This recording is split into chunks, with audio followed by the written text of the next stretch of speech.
નમસ્કાર વિદ્યાર્થી મિત્રો, ગયા લેક્ચરની અંદર આપણે ચાલુ ભવિષ્યકાળ ભાગ 1 પૂરો કર્યો. તો ગયા લેક્ચરની અંદર ભાગ 1 ની અંદર આપણે શું જોયું હતું? તો કે ભાગ 1 ની અંદર આપણે વાક્ય રચના સુધી જોયું હતું. તો એ જ વાક્ય રચના આપણે આજે રિવિઝનના ભાગ રૂપે પાછી લખીશું. કારણ કે આજનો ટોપિક છે આપણો ચાલુ ભવિષ્યકાળ ભાગ 2. એની અંદર આપણે શું શીખવાનું છે? તો કે એની અંદર તમને ખ્યાલ જ છે કે દરેક કાળની અંદર આપણે શું કરીએ છીએ વાક્ય રચના પછી? તો કે ગુજરાતી વાક્યોનું અંગ્રેજીમાં ટ્રાન્સલેટ કરીએ છીએ. તો આમાં પણ ભાગ 2 ની અંદર ગુજરાતી વાક્યોને અંગ્રેજીમાં કઈ રીતે ટ્રાન્સલેટ કરવા? તો કે વાક્ય રચના પરથી. તો વાક્ય રચના જોતી જવાની અને વાક્યો ગુજરાતી વાક્યોને અંગ્રેજીમાં ટ્રાન્સલેટ કરતા જવાના. એટલે વાક્ય રચના જોવી પડશે. એટલા માટે આપણે રિવિઝનના ભાગ રૂપે એ જ વાક્ય રચના પાછી લખીએ. તો પહેલા આપણે લખીશું સહાયકારક રૂપ અને ક્રિયાપદનું રૂપ, જેને તમને યાદ રાખવાનું કીધું છે. સહાયકારક રૂપ. તો ચાલુ ભવિષ્યકાળની અંદર કયા સહાયકારક રૂપ આવે છે? તો કે will, shall. વધારાનો શબ્દ be. ત્રણેય વાક્યના પ્રકારો વપરાય છે: હકાર, નકાર, પ્રશ્ન.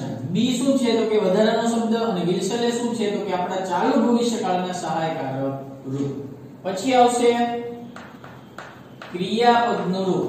તો ક્રિયાપદનું કયું રૂપ આવે ચાલુ ભવિષ્યકાળમાં? તો ચાલુ કાળ છે એટલે તમને ખ્યાલ જ છે. તો કે V4. V4 એટલે કયું રૂપ? તો કે ing વાળું ક્રિયાપદનું રૂપ. આ બે વસ્તુ મેં તમને ગયા લેક્ચરમાં કીધું હતું કે ખાસ યાદ રાખજો, કારણ કે આ બે વસ્તુ પરથી તમે પરીક્ષામાં જે પેરેગ્રાફ પૂછાય છે એનો કાળ ઓળખી શકો છો. એટલે આ બે વસ્તુ તમારે ખાસ યાદ રાખવાની છે કે ચાલુ ભવિષ્યકાળમાં સહાયકારક રૂપ કયા? તો કે will, shall અને વધારાનો શબ્દ be. ત્રણેય વાક્યના પ્રકારમાં વપરાશે: હકાર, નકાર, પ્રશ્ન. ક્રિયાપદનું કયું રૂપ આવે? તો કે ક્રિયાપદનું ચોથું રૂપ આવશે V4. V4 એટલે કયું? તો કે ing વાળું ક્રિયાપદનું રૂપ. ચાલો હવે નેક્સ્ટ આપણે જોઈએ વાક્ય રચના, એટલે કે સ્ટ્રક્ચર, જે આપણે ગયા લેક્ચરમાં ભણી ગયા. રિવિઝનના ભાગ રૂપે આપણે એ જ વાક્ય રચના પાછી લખીએ, કારણ કે ગુજરાતીમાંથી અંગ્રેજીમાં વાક્યને બનાવો એટલે વાક્ય રચના જોતી જવી પડે. તો પહેલી વાક્ય રચના આપણે લખીએ હકાર. ચાલો પહેલા શું આવશે? તો કે પહેલા આવશે સબ્જેક્ટ. સબ્જેક્ટ પછી આપણે સહાયકારક રૂપ કયા છે? તો કે will, shall. હકારમાં વપરાય તો કે હા અહીંયા લખેલું છે. તો અહીંયા આવશે will, shall. ચાલો પ્લસ શું છે? તો કે વધારાનો શબ્દ કયો છે? તો કે be.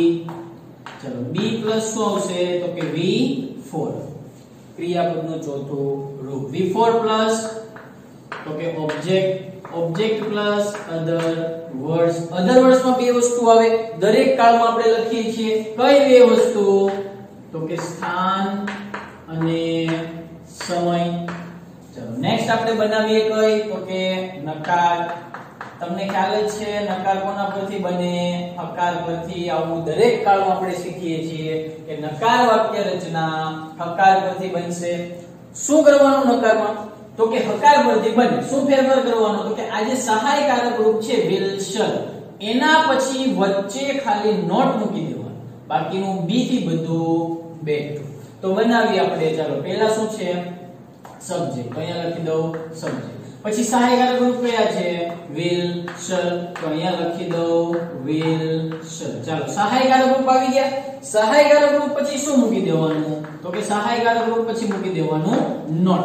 જો વિદ્યાર્થી મિત્રો ભૂલે ચૂકે બી પછી નોટ નહીં મૂકતા, કારણ કે બી વધારાનો શબ્દ છે અને આપણે નોટ હંમેશા સહાયકારક રૂપ પછી જ મૂકવાનું હોય. તો સહાયકારક રૂપ માત્ર કયું છે? will, shall.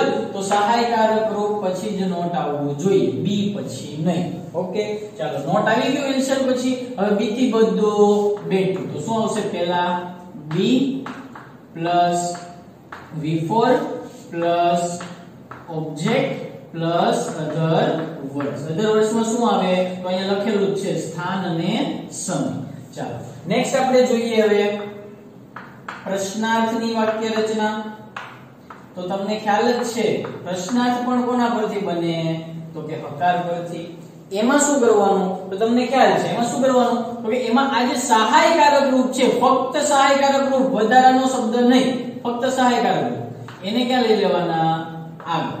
અને આગળ શું છે સબ્જેક્ટ, એને ક્યાં લઈ લેવાનું પાછળ. તો પ્રશ્નાર્થમાં આવું યાદ રાખવાનું કે પેલી બે વસ્તુના સ્થાન તમારે બદલાવી નાખવાના. તો will shall આગળ લઈએ. ચાલો will shall આવી ગયા આગળ. આગળ શું છે એને પાછળ લઈએ, તો સબ્જેક્ટ આગળ છે એને પાછળ લઈએ. ઓકે, આ ફેરફાર થઈ ગયો.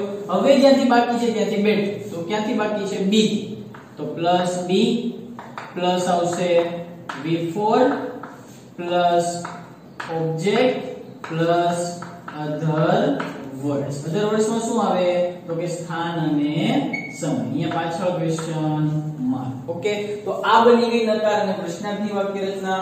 ખાસ યાદ રાખજો, દરેક કાળમાં આપણે કહીએ છીએ કે નકાર અને પ્રશ્નાર્થની વાક્ય રચના હકાર પરથી બને. નકારમાં શું કરવાનું તો કે આ જે સહાયકારક રૂપ છે એના પછી નોટ અને બાકીનું બધું બેઠું. સેમ એવું પ્રશ્નાર્થમાં યાદ રાખવાનું કે પેલી બે વસ્તુના સ્થાન બદલાવી નાખવાના. સહાયકારક રૂપ આગળ અને આગળ જે છે સબ્જેક્ટ એ ક્યાં લઈ લેવાનું પાછળ અને બાકીનું બધું બેઠું અને પાછળ ક્વેશ્ચન માર્ક. પ્રશ્નાર્થની વાક્ય રચના છે એટલે પ્રશ્નાર્થ ચિહ્ન મૂકવું પડે. તો આ વાક્ય રચના આપણે ગયા લેક્ચરમાં પણ ભણી ગયા ભાગ 1 ની અંદર. તો હવે ભાગ 2 એની અંદર આપણે શું શીખવાનું છે તો કે એની અંદર આપણે ગુજરાતી વાક્યોને અંગ્રેજીમાં કઈ રીતે ટ્રાન્સલેટ કરવાનું છે એ શીખવાનું છે. તો પહેલું સેન્ટેન્સ લખો. પહેલું સેન્ટેન્સ કે ધોની આવતી મેચમાં છગ્ગો ફટકારી રહ્યો હશે. આ પહેલું સેન્ટેન્સ હકાર. ચાલો નેક્સ્ટ બીજું સેન્ટેન્સ લખું છું. તો બીજું સેન્ટેન્સ હું આવતીકાલે તમને માફી આપી રહ્યો હશ નહીં. બીજું વાક્ય કેવું છે તો કે નકાર. વાક્યના 3 પ્રકાર આવશે, હકાર, નકાર, પ્રશ્નાર્થ. ત્રણેયના એક એક એક્ઝામ્પલ લખીએ આપણે. તો બીજું નકાર થયું. હવે ત્રીજું આપણે કયું લખીએ તો ત્રીજું આપણે લખીએ પ્રશ્નાર્થ. ઓકે, તો ત્રીજું લખીએ મારો ભાઈ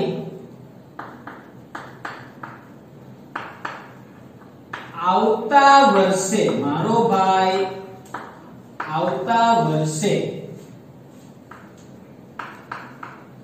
ધોરણ 12 માં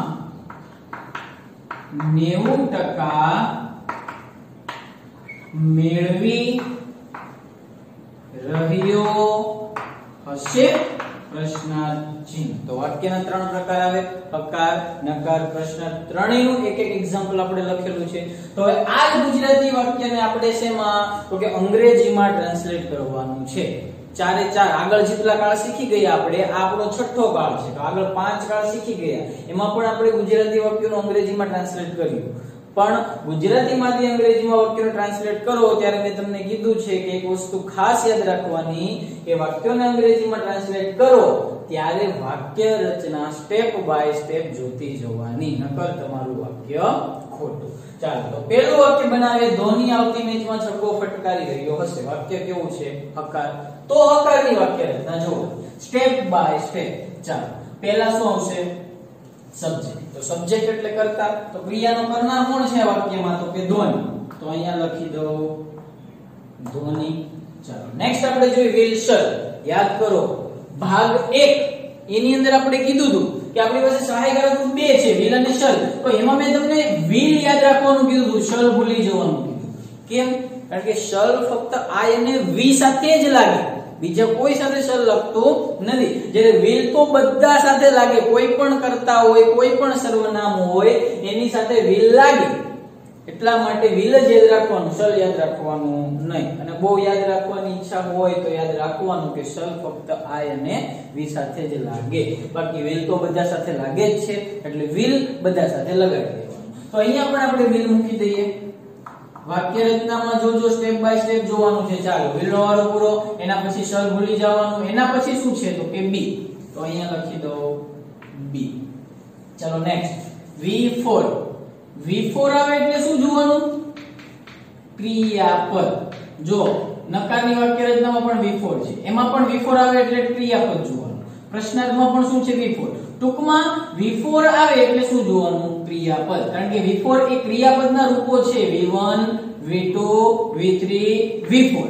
એટલે V4 આવે એટલે ક્રિયાપદ જોવાનું. તો આપણે ક્યાં આવ્યા? B લખ્યું, B પછી V4. તો V4 એટલે ક્રિયાપદ જોવાનું. ક્રિયાપદ આ વાક્યમાં કયું છે? ક્રિયાપદ એટલે ક્રિયા દર્શાવતો શબ્દ. તો શોધો ક્રિયા દર્શાવતો શબ્દ કયો છે? તો કે ફટકારી રહ્યો હશે. આ ક્રિયાપદ છે. તો ક્રિયાપદ લખી આપણે. ફટકારવું એટલે અંગ્રેજીમાં શું કહેવાય? તો કે હિટ. આપણે કયું રૂપ લખવાનું છે? ચોથું રૂપ. ચોથું રૂપ એટલે ing વાળું. તો પાછળ લગાડી દઈએ ing એટલે શું બની ગયું? હિટિંગ. ચાલો V4 આવી ગયું. V4 પછી ઓબ્જેક્ટ. ઓબ્જેક્ટ શોધવા માટે કોને પ્રશ્ન પૂછવાનો? ક્રિયાપદને. તો આ આપણને ક્રિયાપદ મળ્યું, ફટકારી રહ્યો હશે. ક્રિયાપદને બે રીતે પ્રશ્ન પૂછવાનો. તમને ખ્યાલ જ છે, આગળ ભણી ગયા આપણે શું અને કોને વડે.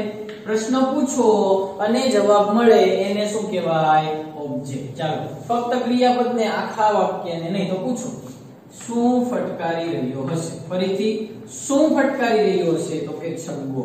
શું ફટકારી રહ્યો હશે? છગ્ગો. તો જે જવાબ મળે એને શું કહેવાય? ઓબ્જેક્ટ. તો જવાબમાં શું મળ્યું? છગ્ગો. ઓકે. શું વડે પૂછ્યું? હવે કોને વડે પૂછું? કોને ફટકારી રહ્યો હશે? તો જવાબ મળે છે તમને કે કોને ફટકારી રહ્યો હશે. તો જવાબ મળતો નથી. શું વડે મળ્યો કયો? તો કે છગ્ગો. એને આપણે જવાબમાં લખીએ તો શું આવશે? 6. ઓકે. ચાલો ઓબ્જેક્ટ આવી ગયું 6. એના પછી આગળ વધી અધર વર્ડ્સ.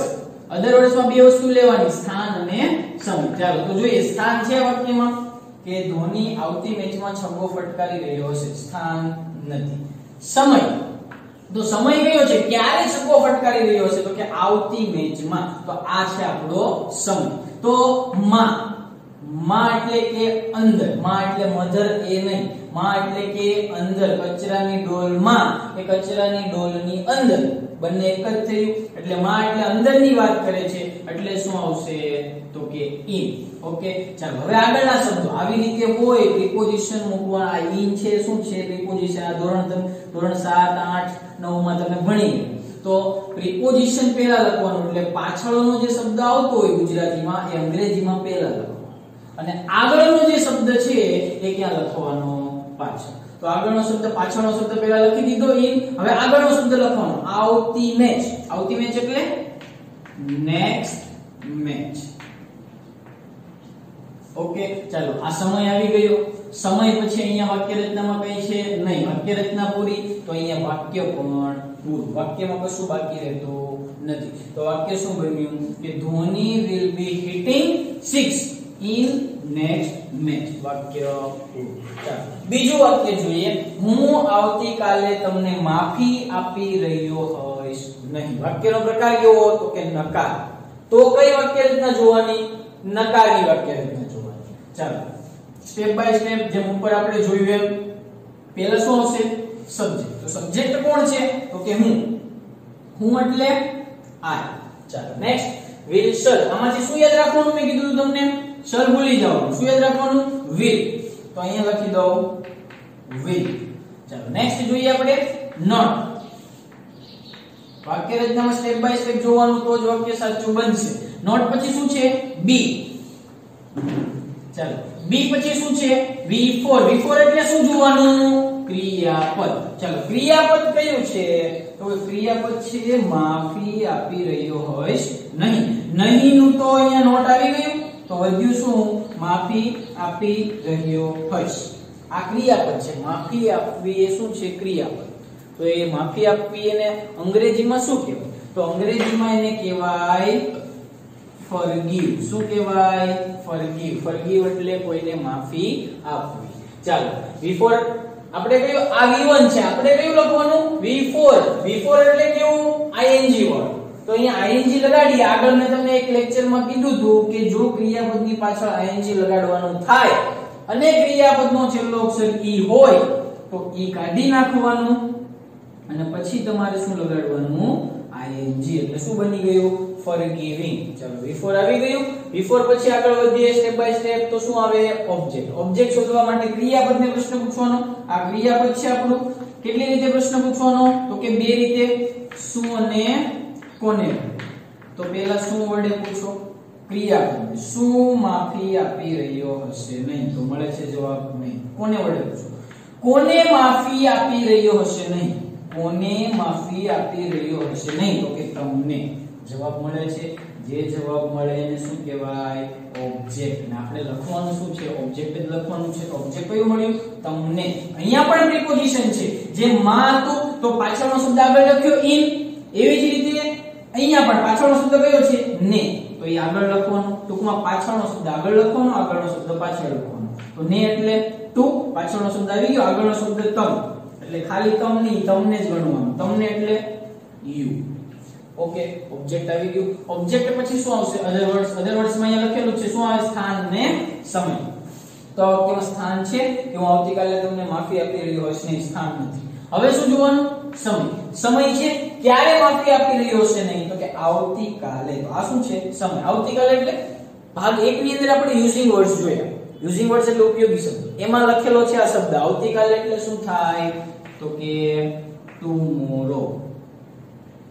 ઓકે, ચાલો. તો અહીંયા આપણે ક્યાં સુધી આવ્યા? સમય સુધી. એના પછી વાક્ય રચનામાં કઈ છે? નહીં. તો અહીંયા વાક્ય પૂરું. જોઈએ કઈ રીતે બને છે. I will not be forgiving to you tomorrow. Okay, આ બની ગયું નકાર. હવે આપણે બનાવીએ પ્રશ્ન. ચાલો, શું છે?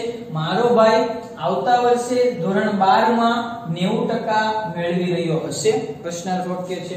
તો કઈ વાક્ય રચના જોવાની? પ્રશ્નાર્થ. ચાલો, એમાં પહેલા શું આપેલું છે? Will shall. એમાં મેં તમને શું કીધું હતું? શલ ભૂલી જવાનું. જો 3 એ 3 માં ચોકડી છે એટલે ભૂલી જવાનું. યાદ શું રાખવાનું? વિલ. કોઈ પણ ભવિષ્યકાળનું વાક્ય હોય એટલે શું મૂકી દેવાનું? ફરજિયાત વિલ. તો અહીંયા પણ આપણે મૂકી દઈએ વિલ. ચલો નેક્સ્ટ, સબ્જેક્ટ. સબ્જેક્ટ એટલે ક્રિયાનો કરનાર. તો ક્રિયાનો કરનાર કોણ છે? મારો ભાઈ. તો શું આવશે? My brother. ચાલો, માય બ્રધર આવી ગયું સબ્જેક્ટમાં. સબ્જેક્ટ પછી સ્ટેપ બાય સ્ટેપ આગળ વધીએ તો શું આવે? બી. તો અહીંયા લખી દો બી. ચલો, બી પછી V4. V4 એટલે મેં શું જોવાનું કીધું છે? ક્રિયાપદ. ક્રિયાપદ એટલે ક્રિયા દર્શાવતો શબ્દ. ક્રિયા દર્શાવતો શબ્દ કયો છે? તો કે મેળવી રહ્યો હશે. આ ક્રિયાપદ છે. તો મેળવી રહ્યો એટલે કે મેળવવું. મેળવવું એટલે અંગ્રેજીમાં શું થાય? તો કે મેળવવું એટલે અંગ્રેજીમાં થાય get. શું થાય? get. આ V1 છે. આપણે શું લખવાનું? V4. V4 એટલે ing વાળું. તો પાછળ શું લગાડવું પડે? ing લગાડવું પડે. એટલે getting બની ગયું. ચાલો, V4 પછી સ્ટેપ બાય સ્ટેપ જોઈએ તો ઓબ્જેક્ટ આવે છે. ઓબ્જેક્ટ શોધવા માટે ક્રિયાપદને પ્રશ્ન પૂછવાનો. ક્રિયાપદ કયું છે? મેળવી રહ્યો હશે. અને બે રીતે પ્રશ્ન પૂછવાનો. શું અને કોને વડે? પહેલા શું વડે પૂછો? શું મેળવી રહ્યો હશે. ફરીથી પૂછો, જવાબ મળશે. શું મેળવી રહ્યો હશે? તો કે 90%. શું મેળવી રહ્યો હશે? 90%. તો આપણે લખીએ અહીંયા 90%. તો આ આપણને ઓબ્જેક્ટ મળી ગયું. કોને વડે પૂછો? કોને મેળવી રહ્યો હશે? તો જવાબ મળે છે નહીં. તો એક જ ઓબ્જેક્ટ છે. શું મેળવી રહ્યો હશે? તો કે 90%. તો જે જવાબ મળે એને શું કહેવાય? ઓબ્જેક્ટ. ઓબ્જેક્ટમાં 90% છે. તો આપણે લખી દીધું અહીંયા. ચાલો આગળ વધીએ. ઓબ્જેક્ટ પછી શું છે? અધર વર્ડ્સ. અધર વર્ડ્સમાં શું આવે? સ્થાન અને સમય. તો સ્થાન છે જો કે ક્યાં 90% મેળવી રહ્યો હશે? તો કે ધોરણ 12. આ સ્થાન અને સમય બંને તમે જે ગણો હોય, સ્થાન ગણો તોય ચાલે, સમય ગણો તો પણ ચાલે. તો આમાં પણ સેમ એવું જ છે. જો માં પાછળનો શબ્દ ક્યાં લખવાનો? આગળ. તો માં એટલે શું થાય? ઇન. ચાલો, પાછળનો શબ્દ આગળ આવી ગયો. આગળના શબ્દો પાછળ. તો આગળનો શબ્દ કયો છે? ધોરણ 12. તો એ ક્યાં લખવાનું? પાછળ. તો ઇન સ્ટાન્ડર્ડ 12. ચાલો, સ્થાન આવી ગયું. હવે સમય કે ક્યારે 90% મેળવી રહ્યો હશે? તો સમયમાં છે આવતા વર્ષે. તો આનું પણ આપણે ભાગ 1 ની અંદર યુઝિંગ વર્ડ્સ લખાવેલા છે. એની અંદર છે આવતા વર્ષે એટલે શું થાય? Next year. ચાલો, સમય. હવે વાક્ય રચનામાં કઈ છે? હા, તો કે ક્વેશ્ચન માર્ક. કારણ કે વાક્યનો પ્રકાર કેવો છે? તો કે પ્રશ્નાર્થ છે. એટલે પ્રશ્નાર્થ ચિહ્ન ક્વેશ્ચન માર્ક મૂકવું જરૂરી છે. હવે અહીંયા વાક્ય પૂરું. જોઈએ કઈ રીતે બને છે. Will my brother be getting 90% in standard 12th next year? Okay, તો અહીંયા ગુજરાતી વાક્યોને અંગ્રેજીમાં ફેરવીએ ત્યારે વાક્ય રચના ખાસ જોતી જોવાની. ઓકે, તો અહીંયા આપણો ચાલુ ભવિષ્યકાળ ભાગ 2 એ અહીંયા પૂરો થાય છે. એટલે ચાલુ ભવિષ્યકાળની અંદર આપણે બે ભાગ પાડીએ, ભાગ 1 અને ભાગ 2. તો આવી રીતે બે ભાગમાં આપણે સંપૂર્ણ ચાલુ ભવિષ્યકાળ પૂરો કરીએ